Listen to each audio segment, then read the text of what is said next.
I've never in my life been around a generation of people that's you can't say nothing to them, and that's hard because life is going to throw you a whole bunch of curveballs, and you have got to know how to bounce back. This is why there's an old saying is, as parents, you're supposed to um, prepare your child for the road and not the road for the child. Unfortunately, a lot of these kids have been coddled so much that we absolutely can't do anything in this world without them being offended. Mental health for where it is it's at an all-time high, and that is great. But some of these trends, they are making people worse, not better. Let's talk about it because I got three that's top of mind. The first one is turning labels into identity. Labels were meant to be for understanding, not a personality, but today people are branding themselves with their diagnosis.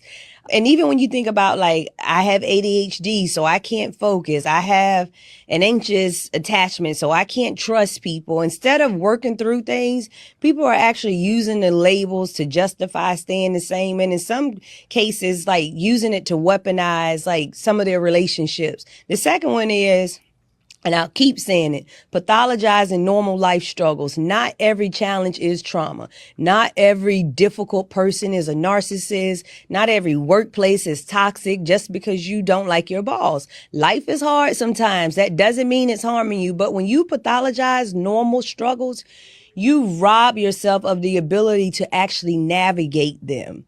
And then the third one is this obsession with feeling seen, heard, and validated. At some point, we stopped striving for growth and we just started chasing external validation.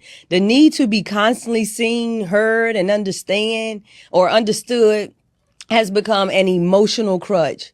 Here's the truth. Not everyone will understand you. Not everyone will validate you. And that's not a threat to your well-being.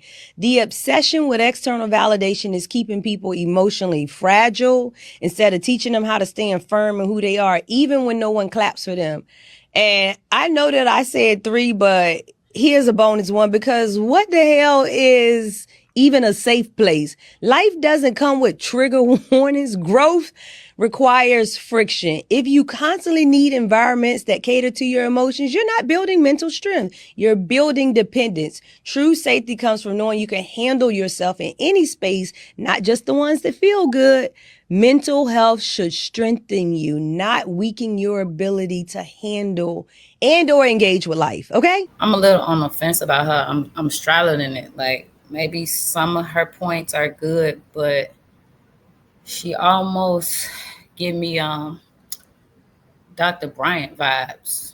Sometimes people just over talk for the sake of just sounding like they have something important or different to say. Um, it's almost like she's taking this therapeutic approach that people have known to um, use and like turning it against them in a way. Like, I get that maybe people are not using therapy or the therapeutic strategies the right way, but I think the deeper question outside of therapy and the lessons that we should ask ourselves is like, how many of us really know real therapeutic coping strategies? Where is that taught? Like, where are we getting this information? Because it's almost like we have a prerequisite on how we're supposed to act and present ourselves, but we don't have any learning opportunities. And I've said this before, many of us, a lot of us, are missing those social and emotional development milestones. We don't have those. We're just adults that are, once like they're saying, we're trying to cope. So a lot of times we're sitting with these counselors and these therapists, we're like unpacking and finding out that we're really lacking that social and emotional learning. So for me, I have a problem with her saying like safe space. I don't think there's anything wrong with being a safe place or looking for someone to be your safe place. And this is outside of yourself. Once you're confident, you're self aware, you build your boundaries, you know who you are, what you're willing to accept and not. I think you still have to have that discernment in who you feel safe around exposing yourself to. And I don't think there's anything wrong with that. I thought that's what discernment was, that I'm guarded with who I share certain things and aspects of myself with because everybody can't be trusted with that. We know that. I've been regarded as a safe place. I don't think that that was offensive to me. I think that that person felt mentally and emotionally safe to speak to me in ways and expose things to me that they weren't able to. I was possibly also able to see them in ways that other people were not. So I think sometimes they weaponize them being therapists and psychologists, and I really don't like that. Like maybe I might be taking it wrong, and if I am, I'm open to learning another way to see it. But when she talk, it's almost like it's scratching me the wrong way, and it's not because I'm triggered. It's almost like the people again who are looking and seeking those services, I'm just concerned with how they're feeling. Like, okay, you understand, we don't want to turn labels into identity. And like the whole feeling seeing her invalidated. We all want to feel seen, her invalidated. That's part of why some of us on this podcast, not all of us, like we feel like we have something that we can contribute to a conversation. We feel like it's validated already and we kind of want to share it. I don't feel like there's anything wrong with that. Maybe it's overdoing it, but I don't feel like there's anything wrong with feeling seen, heard, and valid. We're all seeking external validation. I think a part of therapy is more so looking at why you don't have internal validation and why you're seeking that external. Maybe it's an overcompensation. I really liked what she was saying. We have become an extremely sensitive place. Like, our society is so sensitive now. And like I said, I don't like the disrespect. Like, I don't like when people disrespect people. Feel how you feel. Just don't disrespect people. But we do have to challenge our beliefs in order to grow. We have to challenge the things that we have always done and the ways that we've lived in order to grow. My mom is a teacher. She's always saying stuff. But one thing I picked up on here recently was the thesis, the antithesis, and the synthesis. Your thesis is what you already believe. This is like how we grew up, what we've been taught, all of those things.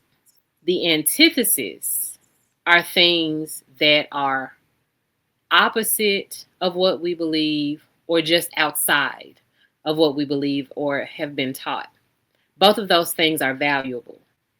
If you take that challenge to whatever you believe and the way you live in order to grow and learn more and learn better and become better, that's where synthesis comes from.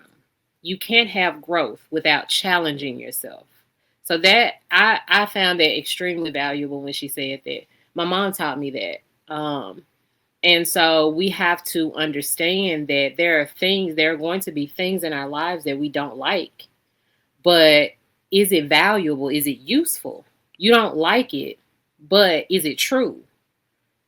Can you learn from it? Like, that's the most valuable thing, like, of what she said. You have to allow that. I think she said some good things. Number one, I do think that people use these labels like, ADHD and all that stuff, which I thought I was, but I wasn't, to basically get sympathy. Basically, they use it as a crutch. Feel sorry for me because I have this issue. There are people who, another word is being offended. Anything that's the opposite of what someone thinks is going to offend them. Has nothing to do with the tone. A woman could shame a guy if, he want a woman a certain way. Well, that's offensive to me. Everything is absolutely offensive. I do believe what both said. There's a lot of sensitive people out here, way too sensitive. I've never in my life been around a generation of people you can't say nothing to them. And that's hard because life is going to throw you a whole bunch of curveballs. And you have got to know how to bounce back. This is why there's an old saying is, as parents, you're supposed to prepare your child for the road and not the road for the child. Unfortunately, a lot of these kids have been coddled so much that we absolutely can't do anything in this world without them being offended, without them using, oh, I'm ADHD, or I have this issue, or I have this trauma in my past, which everything is so trauma. And that's another thing that just ticks me off. Everything ain't freaking trauma. Everything is not trauma. When I hear that they, have some issues with their parents, I'm talking about, was your parents locking you up in cages? Was your parents not feeding you? Were they smacking you in the face? Or what was it that you deemed that's so traumatizing from your parents? I'm not saying it didn't happen, but I'm saying everything is traumatized nowadays. Some things are just your learning experience. We are all different. We have different backgrounds. You think that kids who have a mother who's a doctor and father's a lawyer, they come from this good home, that all of a sudden this is the American way, this is how it's supposed to be. That's not life, which we know those kids are the main ones on drugs. So I'm just saying, I don't know. I think she made some good points. I really do. And when she talked about the safe space, I took it as she's saying that some people don't want nothing around them to be, everything has got to be safe, to cater to them. If it's outside of this alleged safe space, then it's problematic. Having someone to go to is a different thing, because, okay, this is toxic over here. I can go over here to her or him. This person, they understand me, this is my common place. But when you want all your surroundings to just, everything just so nice and so peaceful, that's problematic. That's not going to get you anywhere in life. It's just not. So I think that I don't see nothing wrong with people saying they were traumatized, because that's what they feel. They felt they was traumatized. They don't like that someone said their shoes was ugly. Like, it's nothing wrong with it. That's just a feeling. So what I feel needs to happen is that they need to be taught how to deal with things that are opposite from what they're thinking or what they're feeling.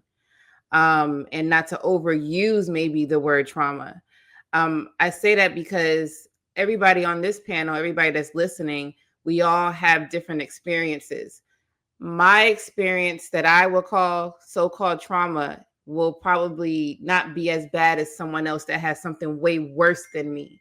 But then should my stuff be discredited? Because that's what I see happens a lot. Oh, well, you didn't go through this, so why are you upset? You had a great life. Like, that, don't tell me what I had. I understand maybe it was better than yours, but this is how I feel. This is what it is. Just learning how to adapt. That's all I'm saying. You just kind of like, okay, this is my experience. Oh, I'm sorry, y'all. You have to hear that. This is my experience and everything. What can I do to not be upset all the time with that, and kind of go from there? And then also, I think for the ones that are overusing the word, a lot of them probably were a little spoiled, or the opposite, they didn't have enough attention. So they're attention seeking, spoiled people attention seek, and people that don't have attention seek. And they just use that because they, like I said, it's all about communication. They don't understand life. They didn't go through nothing. They didn't go through enough experience. So they don't know how to deal with things that are happening. So like I said, it's just they're novice to stuff. You just have to teach them. If you're older, they don't have to be older. You could be a wise young person. If you see someone that needs help with their thoughts and how they move and their moods and their emotions, teach them, help them, be the helping hand. I don't think a lot of us like to help others. It's more like pointing the finger. You do the shame thing, but you shame them and you don't help them. Like, you got to kind of do all of it. If you want to see the world change, then people need to start kind of opening their mouth more and kind of getting more involved. That's it.